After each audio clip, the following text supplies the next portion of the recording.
So you hit start, wasn't it? I'm going to say I'll press start, then I'm going to go away. You too. Okay. All right. Thank you too. Yep.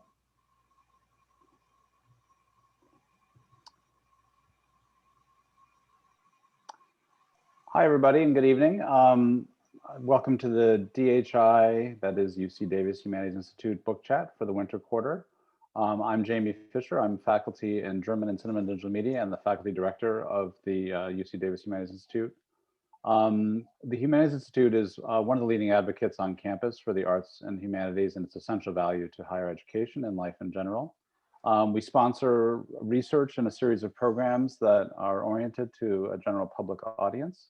And among our highlights every year is our book chat, which we do quarterly. I think it's a highlight of our year because it showcases really one of the fundamental functions of the university, which is the production of cutting edge knowledge at the university. And it's a great opportunity to come together and celebrate the books, a major undertaking for our faculty. So tonight, as a paradigmatic example of this kind of cutting edge research, we have Julie Z here to talk about her book, Environmental Justice in a Moment of Danger. Professor Julie Z is a professor of American Studies and founding director of the Environmental Justice Project at the University of California, Davis.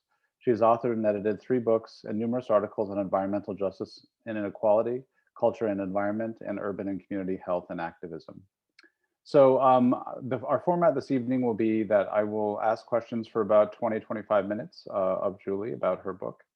And then I'll open it up to the floor, and you're welcome to submit questions, maybe best in chat. We do record the event, so especially if you don't want to have your voice in the recording, which we'll post on YouTube, on the DHI YouTube channel, you can post your questions in chat. So again, we'll start probably 20-25 minutes in to ask questions from the audience. I also want to give a quick thank you to especially Gina Nunes, who helped organize tonight's event, and Kathy Wallerstein, who helped support it. So. Well, Julie, congratulations on this great book. It's a really inspiring book, and I have a whole bunch of questions about it. I think it offers great fodder for discussion here. I usually start, because we're a research institute, we like to offer a little background on the project and kind of how you came to it, not least because we like to advise graduate students on how to think about book-length projects and how they can approach them. So if you don't mind, could you discuss how you came upon the project and maybe how the shape it has assumed in its book form differed from how you initially imagined it? Well, this book is a product of 27 years of research and thinking and activism with and in environmental justice movements. In a lot of ways, this book really comes from my undergraduate life, where I took classes like race, poverty, and the environment, classes on ecofeminism, peace and conflict studies, nonviolence, and so on. And I was fortunate enough at the time in the mid-90s, early 90s, to be at Berkeley, taking classes with people who, after the fact, I realized were very famous in their field, whether it was people like Ron Takaki in ethnic studies, or Carl Anthony, who was an influential African-American architect and founder of Urban Habitat, who was a guest teacher of the race, poverty, the environment class at UC Berkeley, and in the Bay Area, where there was this sort of critical mass of organizations that were working on environmental justice, environmental racism, anti-toxics, and I was also a student activist. So this work really comes out of my student activism and my learning from that early 90s till now. This book is a synthesis book, so in a lot of ways, it's written with that agenda in mind. It's meant to sort of provide an overview and to be a very teachable book. So in terms of the genealogy, this book it sits within a series at University of California Press called American Studies Now, which are these sort of short teachable books about, quote, topics that matter. So books like Making All Black Lives Matter, which is Barbara Ransby's book, and Judith Halberstam's book on trans, and Sunaina Myra book on the boycott. So it sits within that series, American Studies Now, which is trying to have the scholarship from American Studies and ethnic studies, gender studies, speak to broader audiences, broader publics. and to be readable in that sense. So in a lot of ways, that the genealogy of the book plus where it sits kind of shows that it's a little unusual. It's not a traditional monograph, but it's based on that trajectory and that sort of overarching approach to having that view of environmental justice from the very nascent early time. I was very lucky, and I didn't even realize it really, to be situated in a place where environmental justice was really starting to come to be in an agency way. It was already existing in a social movement way, but it was already beginning to become legitimized as a scholarly enterprise. And you've really seen the growth of environmental justice over 25 years, from its kind of earliest roots in quantitative sociology. A lot of this, the early work was on empirical documentation, and it's a much broader field than that. So that's the context of the book. But I wanted a book, the sort of not the downside, but one of the effects of the movements growing and the research growing is that it's hard to write, to have kind of a big picture overview of the field and sort of where it comes from and where it's going, why is it important, and so on. So I wanted to write a readable book that could be taught and used in different ways. So the intent of that book was really for a broad audience and not for my peer researchers and scholars in the field and so on. And so that's the background of that book. And then the royalties for the book go to two organizations that I work with. One of which I've worked with for over 25 years, Uprose in New York, and the other one, the Community Water Center down in Visalia, which does a lot of important water justice work. So I forgot what the original question was, but I think I answered it. No, that was very helpful. And the 27 years from, I guess, beginning to work on it to its publication is also inspiring to hear, I think. So people never lose faith. I mean, Julie's published other books in the meanwhile, but some projects can take a really long time. And I think this book shows all the upsides of a long gestation period. So I wanted to return, I guess, to this notion of environmental justice, kind of where that notion came from. You started to discuss it. And then, just to start with the title, why this is a particular moment of danger for environmental justice, as the title says. Yeah, the environmental justice in a moment of danger, obviously it's a reference to, American Studies in a moment of danger, which is, of course, George Lipsitz took that from Walter Benjamin, talking about the moment of danger. And why I wanted to use that idea of the moment of danger is to think about this question of what's at stake, what kind of lessons can we learn from environmental justice right now. Obviously, this book came out last, like in January 2020, before COVID, and before the incredible amount of protests around police brutality and police killings and George Floyd and so on. So the kind of crises that really have come to view in the last year. But why I think environmental justice is movements are important to look at is that they have challenged this idea that problems are separate. And that was one of the most important things that the movement offered. And so if you look at the principles of environmental justice or the history of it, there's lots of different ways to tell that history, but one standard history is, civil rights movement plus environment equals environmental justice. And so the genealogy of the social movements was really challenging this idea that environment was this mainstream conception of wilderness and conservation, and that it was predominantly white. It was the tactics were based in, DC and lobbying based, and environmental justice was much more oriented around local action. It really was centralizing the voices of people of color, indigenous communities, workers, and so on. And so the value of the environmental justice framework or worldview of connectedness, I think, is why it's really important now, because I think now more than ever, there's a broad sense that problems are interconnected. And environmental justice isn't unique in that sense. It's part of many different kinds of justice movements that take that lens to how they view what the problems are and what solutions might be. But for me, the moment of danger that I really focus on is, obviously climate change, but it's also, a 20, 30 year arc of the dominance of neoliberalism and market fundamentalism.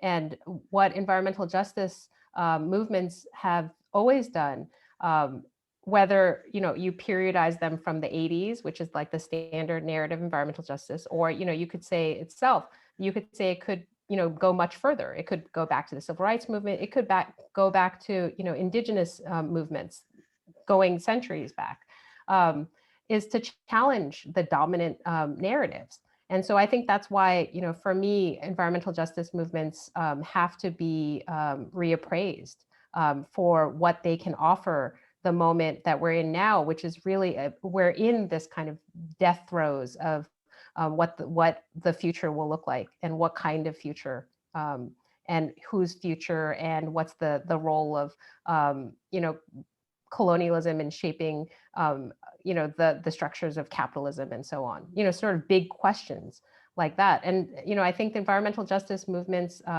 have a lot of experience in fighting.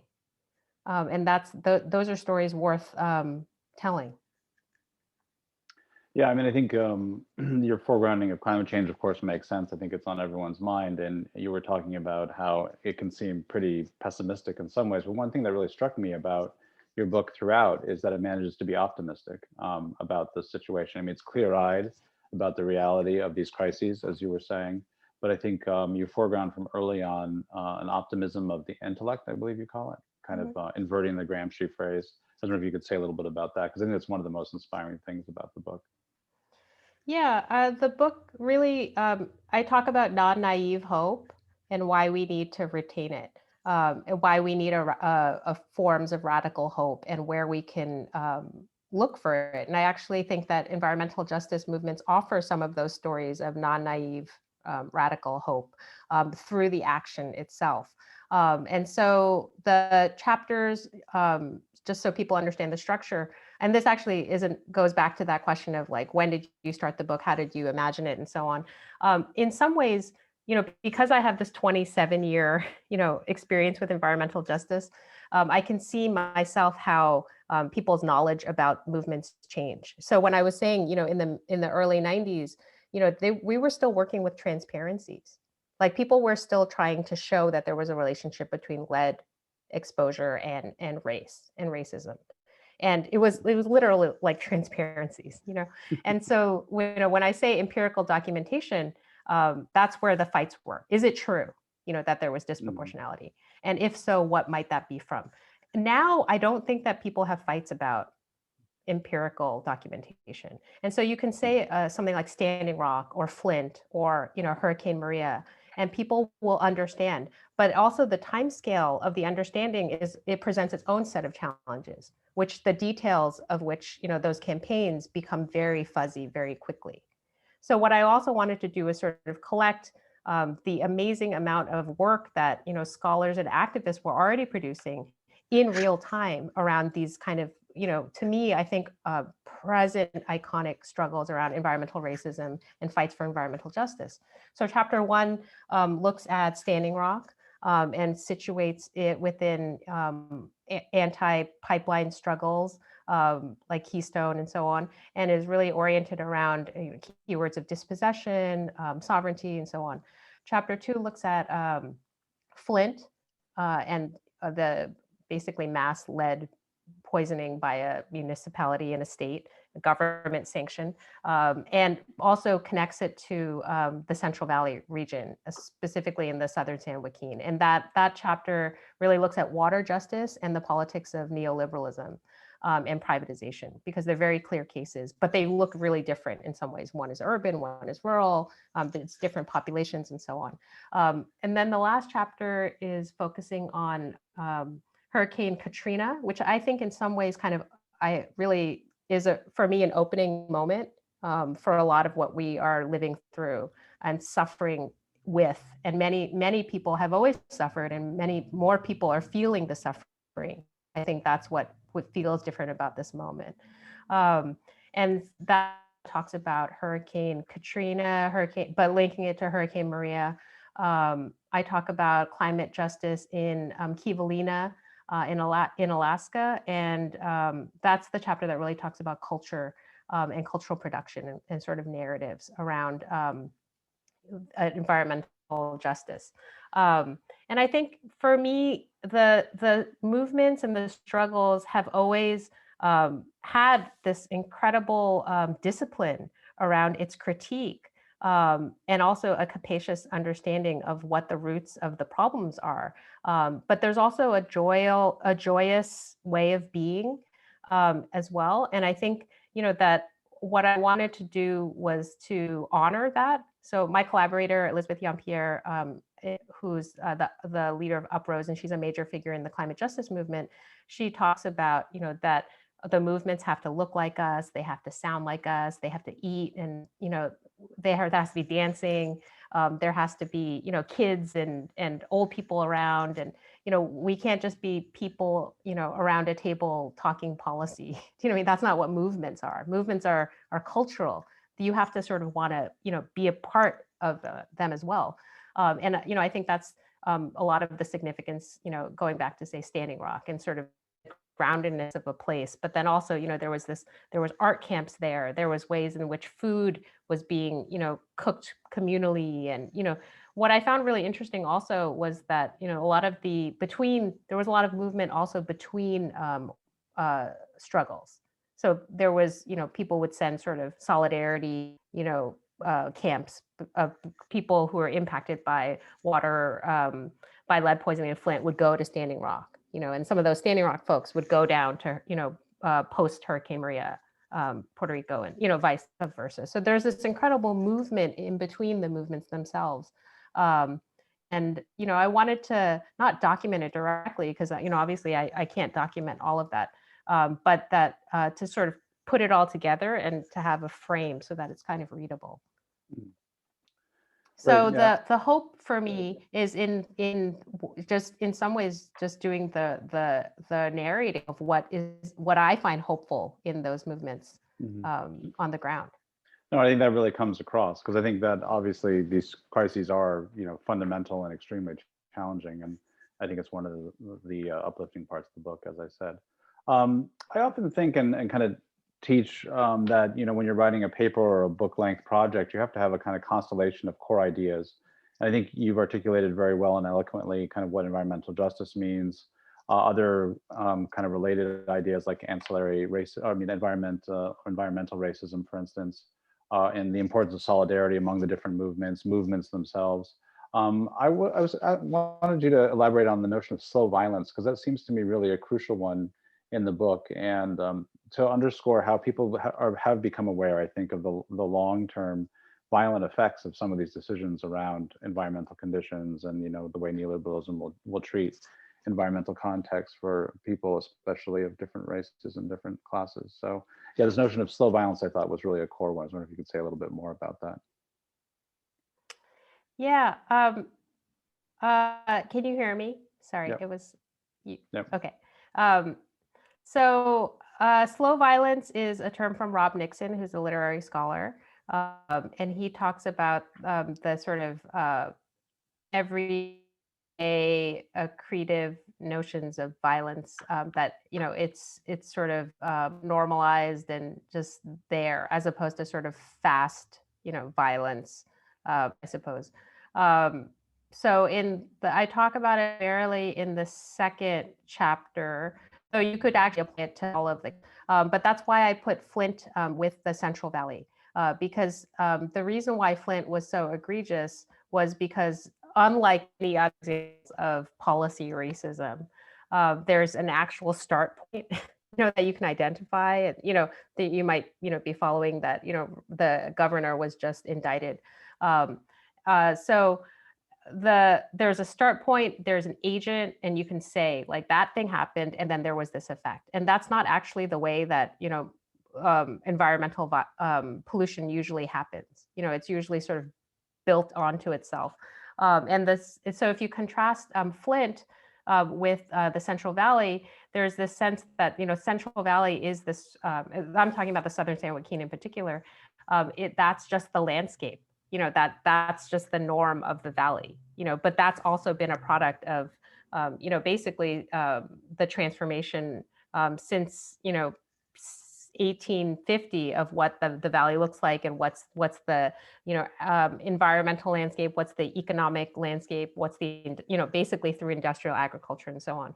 And so the idea of slow violence is that it's just kind of there and normalized and accepted, and it's easier to see these kinds of examples of police brutality as of kind of form of fast violence, as opposed to the huge tens of thousands of poor children, and specifically Black and Latino children who are lead poisoned all around the U.S. in cities all around the U.S. Like, we can focus on Flint and say, okay, well, look at all those children that were basically lead poisoned by the state, and what should be done about that. Or you could look at, okay, well, in cities like LA and New Orleans and Boston and, Chicago, basically any large urban city, there are, tens of thousands of people who are lead exposed.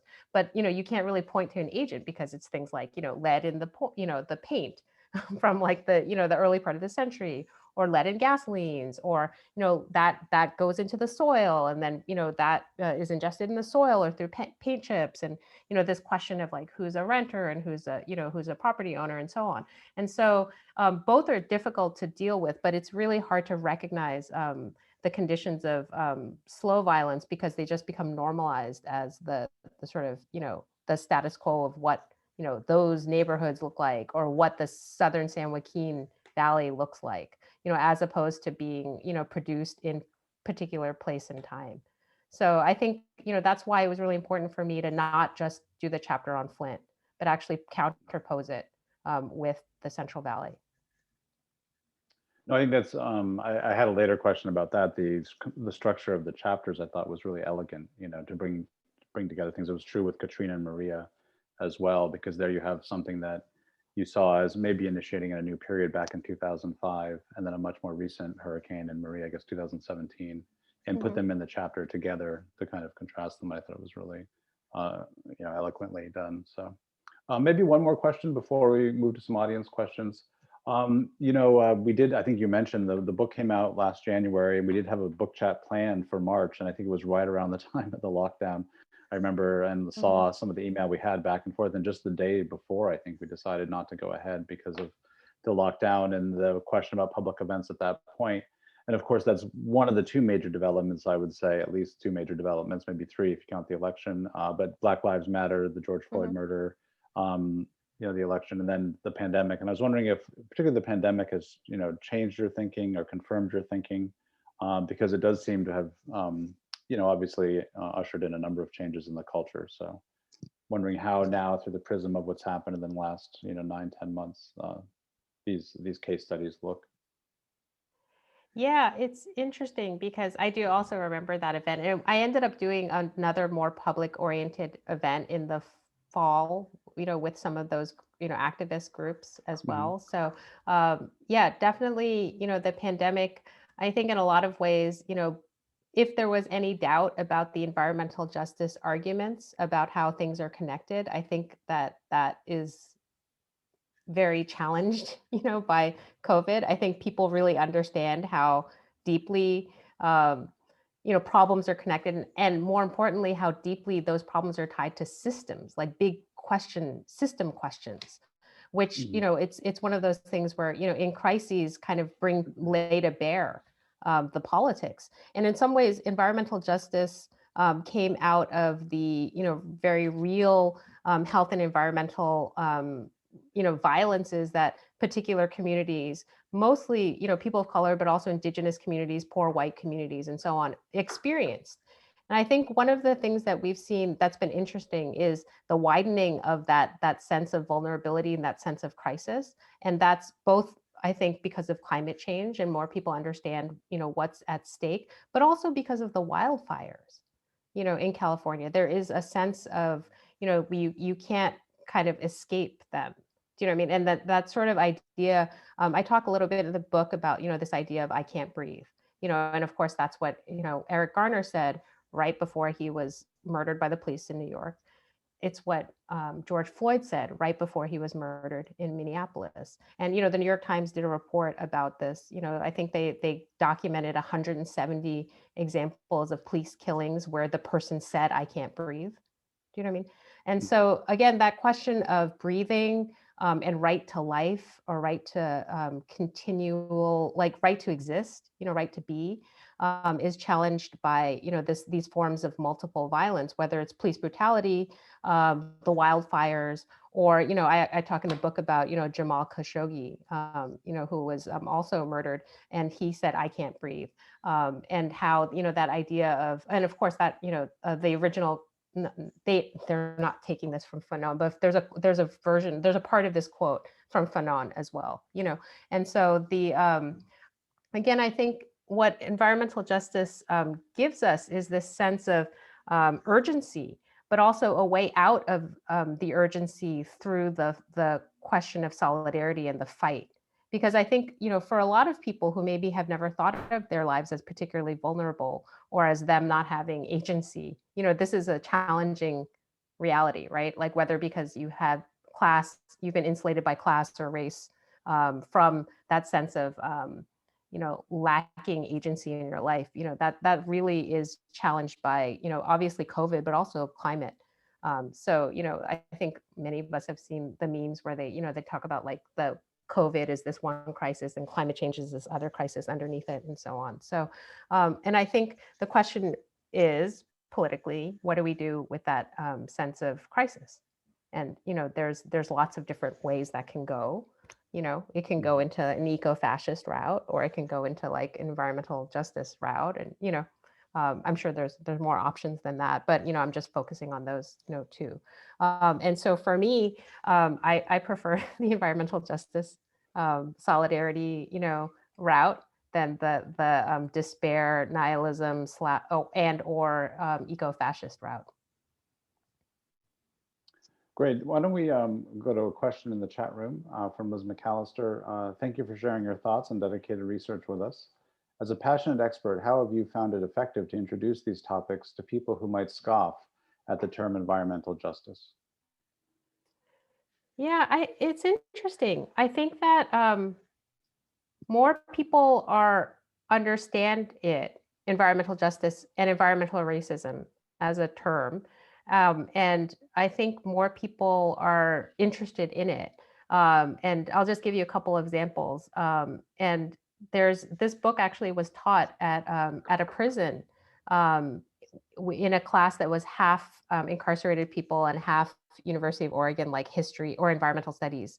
And so it was sort of used as a tool in that sense. And apparently it taught pretty well. So I really aimed this book for, sort of educated non-specialists, because I think that it's urgent. The issues are urgent in there. I would say like people like my mother, but my mother doesn't read English, so that's not a good example. Maybe your mother or someone else's mother, in the audience. I try to write, clearly. I try to give a lot of examples. I use a lot of music and poetry in there, because I think that a lot of the music and poetry are really powerful in terms of talking about the values of what freedom movements are. And ultimately what I argue in the book is that environmental justice is a freedom movement. And what that freedom means, is deeply contested. It might mean freedom from certain things. It might be freedom for other things. But I think that, that's what, and this book also comes out of, my 16 years of teaching environmental justice at UC Davis, and trying to teach it from a really interdisciplinary, point of view. Even though Davis is a campus that has a large environmental science constituency, historically, it's been not very receptive to the environmental humanities or environmental social sciences. But I can see that that's actually really changing among the students, and they are being galvanized, and they're coming in understanding these issues in a way that wasn't available, I think, even 5 years ago. So there's institutional change that's happening too. There's a proposal for an environmental justice minor on our campus, which, for so many years, there were a few, like Louis in history, Mike mission sociology, Beth Rose, in Native American studies. So sort of all ancillary, but at the same time, ancillary to the enterprise of, graduating all of these environmental science majors on campus, environmental management, and so on. And, what I wanted to do in the book is to, have that sense of like, okay, well, I've been working on this for 20 plus years, and actually things do change. And sometimes they change for the better, and they might be in little ways, but all we can do is just to keep on pushing, keep on trying to make it a little bit better. Because what else is there? Digging in a hole and, I mean, that's not the way movements are, right? Like people don't walk away out of a nihilistic sense of despair. Like despair will just nothing. There's nothing that comes from despair. Yeah, we have a question along these lines, actually, from Carmen Valdivia. Thank you for your talk. I'm examining a case of environmental racial justice between Maxima Acuna, an indigenous peasant from Peru, and the Newmont Corporation, the world's largest gold mining corporation. I'd love to have a more positive outlook, but I think optimism is also situated. For example, race, racism, and whiteness are not yet main lines of analysis in Peru, and even in the US. That is true. It is not the most easy topic. How did you deal with this discomfort? Well, that's why I think, again, we have to have non-naive hope, so if we just have hope that's delusional, there's no point of that either. And so I think you take the flashes of where things seem like there are possibilities for some kind of change, whether it's a campaign or a political change, or in the case of climate, there are moments, and I think that's what's interesting about the moment. That's why the idea of a moment is really useful right now. We're absolutely in a moment, in a historical crisis sense of a moment, and so you can't understand the broader. I mean, you can understand the broader forces, but you can't necessarily do anything about them. You just have to keep on plugging at what you're doing. And then there might be contexts that shift around you that make possibilities available that didn't seem available previously. But, the reality is a lot of these movements don't win in a objective sense. But that's because the fights that they're having are massive. And so that's the other thing, I'm not particularly invested in like a very narrow sense of winning and losing. And that's why, for me, the cultural question is the key. And of course, using like changing the ideas and changing the common sense, going back to Gramsci. Yeah, I mean, I think in that vein, both Flint and DAPL are good cases in point because they've come back on the agenda in some ways. I don't know if it was because of the election. I suspect in part it was. But yeah, I think that now that governor, Michigan governor, who helped oversee the Flint water crisis ridiculousness has been criminally charged, which is quite something, I think, a governor. And then I think also yesterday, maybe, DAPL kind of issued a call to the Biden government to now close down the pipeline. So even though it's a very laudable effort that you documented these things in the moment, because I think you're right that we don't want these moments to be lost. They should be kind of lost together so we understand longer term movements. These things can live on. So even if at moments one might despair that work is going to go by the wayside, things can turn and change.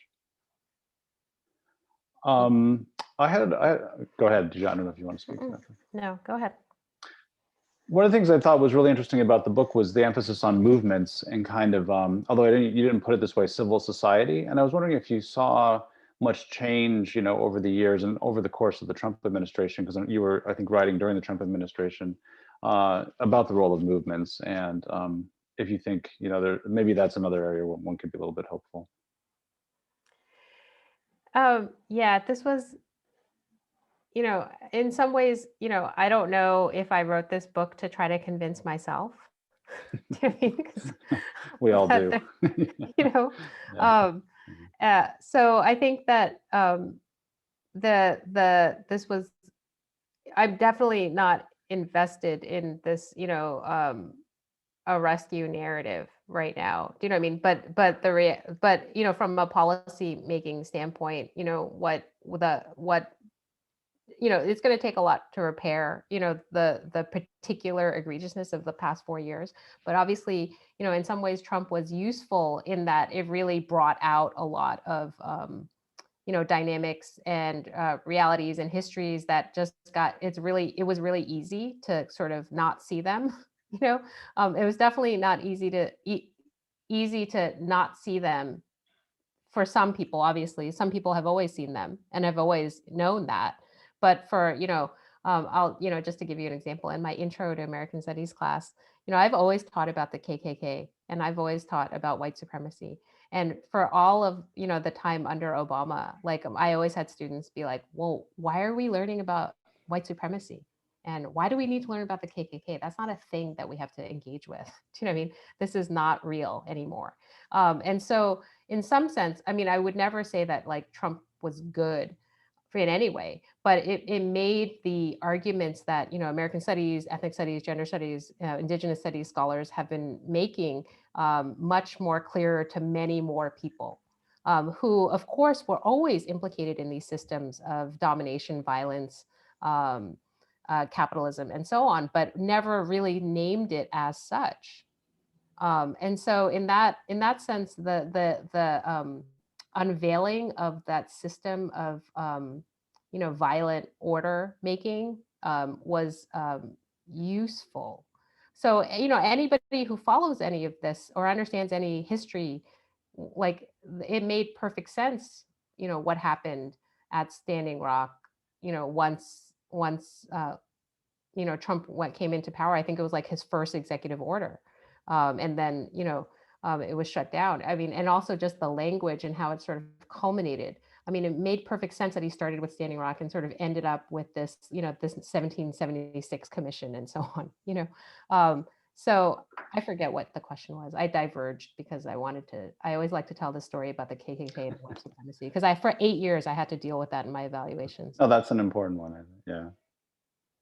Yeah, no, and I think that, we had a meeting with our graduate students after the George Floyd murder and the Black Lives Matter protests, and they certainly asked for more teaching about white supremacy.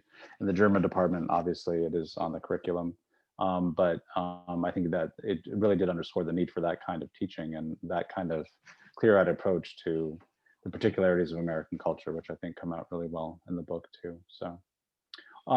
You touched upon something I found very interesting and inspiring, and I think it's relevant to the work of the DHI too, which is the role of culture in these movements. I think you started to talk about this, and I was wondering if you could give us a couple of examples, because there are some great examples in the book, like the Theater of the Oppressed or the documentary Trouble the Water, of important kind of cultural aspects to these movements, which I found very engaging and I think can really help build solidarity across these movements.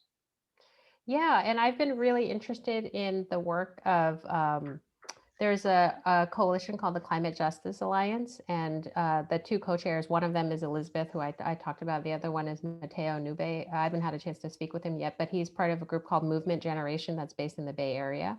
And they are really focused on culture making as a part of climate justice activism. And actually, they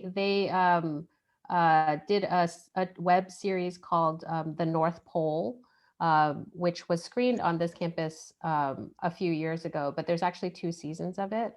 And the basic conceit of the series, which is basically 7 short episodes that are very humorous around climate justice and environmental justice. And so it's a very interesting kind of new media. It's trying to hit young people, sort of not traditional documentary, like investigative genre form. But with big ideas and, the basic ideas that the North Pole, which is a neighborhood in Oakland, and the Black and Latinx working class people there, and there are 3 characters who grew up there, are as vulnerable like polar bears in the North Pole. Like that's the basic setup. That's like the joke. But it's actually the voice of the polar bear is Boots Riley, who is a radical rapper, like star of the coup, and he's the director of Sorry to Bother You, which I talk about in the book in chapter 3 as kind of the most amazing, anti-capitalist film, completely original. Do not watch it with a child. I will tell you that I made the mistake of watching it with a The- child. It's The horse it's creature, the Shh, equisapien. don't ruin it. Shh, don't ruin it, Jamie. Don't ruin it. Can you imagine? My Sorry. daughter's still angry at me for making her watch that film. I was like, okay, I'm going to shape her consciousness through this radical film. Oh my God, totally bad idea. So, do not watch it unless you're at least, I don't know, 16. But anyway, so the film I think is very teachable, and is a really good example of where movements are, really trying to be intentional. Um, I think there's a comment in the chat about it. You know what I mean? But Okja. Oh yeah. Oh, Okja. Yeah, Okja is great. Right. I also made my children watch Okja, and I rewatched Babe, which the opening scene of Babe is surprisingly, has this incredible industrial ag scene, which I had forgotten, but it still holds up as a film. But when I think about those moments, those films, encountering certain films or songs or those are the ones that seep in and sort of create a narrative of freedom. They were for me, certainly, listening to the music that I listened to, in the time and place that I grew up. And so I think it's all part of, the idea of a cultural, struggle, that these are cultural struggles as well. And, I don't know if anybody's interested, but I taught the North Pole in my class, because, you could have this idea of a text and then not really know how it plays out. And it actually works Right. pretty well. It speaks a lot to at least the students we have. I don't know if it plays out in other places in other regions, but they feel very connected to it. By and large, I'd say, 95% of my students got something from it, valued it, and so on. So, but there's a lot of big ideas, like movement ideas. There's a lot of critiques and so on. So, yeah. Yeah, there's your book focuses, I think, very productively on the role of movements in the questions of environmental justice and environmental racism. I was wondering if you can think of kind of positive cases where the state acted in productive ways vis-a-vis these movements. I hope we're in a different political moment now than a year ago, but I think it's not as if everything is solved, obviously. So I was wondering if you can point to positive cases where the state did react productively, because it has such a checkered history of working with these movements and working against environmental racism. Oh, there are a lot of examples. Somebody I know on Facebook, I think it was Elizabeth Hoover at Berkeley, posted like, what are good stories around environmental justice? And there was actually a huge number of people posting, victories, and so on. And so I think from one of the things that I would say is that California has a pretty strong environmental justice is exists, and it's contested, and it's there's a lot of struggle about how it plays out, but it exists in the regulatory structure at the state level that in ways that it doesn't in a lot of other places, and that's because of movements.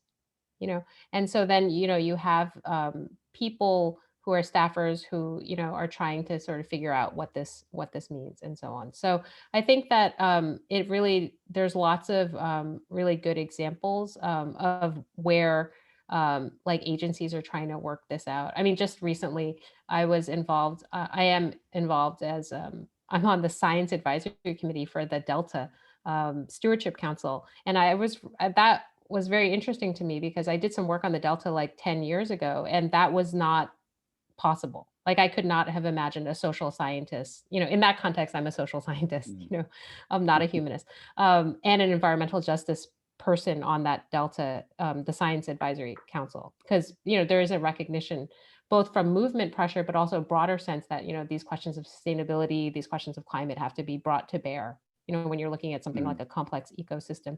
And that actually was shocking to me because you could not have imagined that 10 years ago. And so I think that there's lots of different examples. That's just a very minor one from my own, life. So yeah. Yeah, I mean, I guess apropos, Kathy Wallerstein has posted, do you see any promise in the Green New Deal? Yeah, I mean, I don't follow super closely, but I follow the work of there's a lot of the climate justice groups that I work with are really talking about like the People's Green New Deal, and focusing on having the Green New Deal have just as much a, focus on sort of questions of democracy, questions of, like communal kind of transformation, not just like, individual and so on. So I think that, yes, I do. But I would definitely, point people to certain organizations or other scholars who really focus on it on the ground, like, really trying to, shape it really concretely. Like I was just talking to Elizabeth, and I wanted something from her this week, and she's like, I can't talk to you because we're trying to change, this is it right now. There's like 1,000 things happening. This is the worst time to talk to me because we're really trying to move, the administration and so on. And so, I'm not involved in that level. I don't follow it in that sense, but I know a lot of the groups that I really admire are the ones who are like, on the ground on this and really trying to have it shaped by the values of the movement, really to have this idea that the climate justice is focused on, they call fence line frontline, which is basically the people who are most impacted, and the people who are worst impacted are the ones who are kind of the leaders on this. And so the climate justice groups that, I really respect and admire are the fence line frontline groups that are really trying to advance kind of people's Green New Deal. And so again, not to supplant, but sort of to add to make sure the Green New Deal isn't, too, technological, too big picture, too focused on individual, and so on. So yes is a long answer to that question. I guess maybe two concluding questions. One is, if people want to get involved, here in Davis, locally, maybe in California, do you recommend certain types of involvement, certain organizations for people just to sort of get educated about these issues, to get their feet wet? Yeah, there's some of the groups when I did that event, there's amazing groups in Yolo County that are really involved in this. And so that Yolo County just passed, or I guess in the fall, passed this emergency climate declaration. And so there are churches that are deeply involved. There are groups like Mothers Out Front and so on. There are many, many groups in Davis and in Yolo County and wherever people are focusing on things like, the climate emergency resolutions, but also, if you're more of a public health person, like these racism as a public health issue, which Sacramento just passed as a resolution. And so, I think you start with resolutions, and then you sort of, the fight is, what does it mean? And how are you going to implement that? But, there's always a number of groups. And so, I mean, if anybody's interested, I can, pass along the names of the groups, but I think that you can also just look around and you can find them. They definitely are out there. Great. And then we like to conclude by asking people what their kind of current project is or future projects, after this book.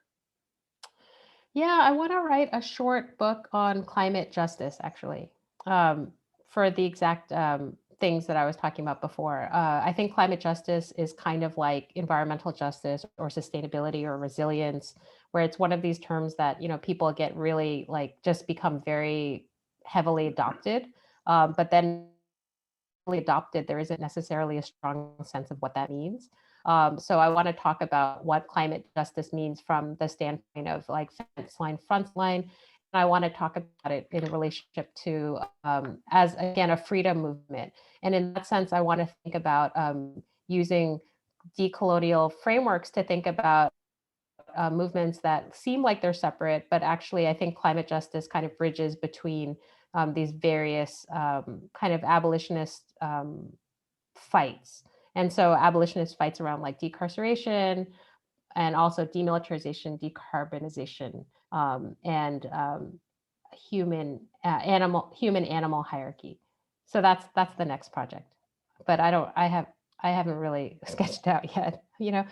Basically, I'm teaching a seminar that's trying to think about these movements as related to each other. So demilitarization, decarbonization, and decarceration, and trying to think about climate justice as a way to think about sort of systems, but also freedom struggles. So does that make sense? Sounds great. And it sounds, yes, absolutely. And I think it's an important update in some ways on the history here, because you do go back to like Katrina and things, and this will be the next chapter, so to say. So we'll look forward to that.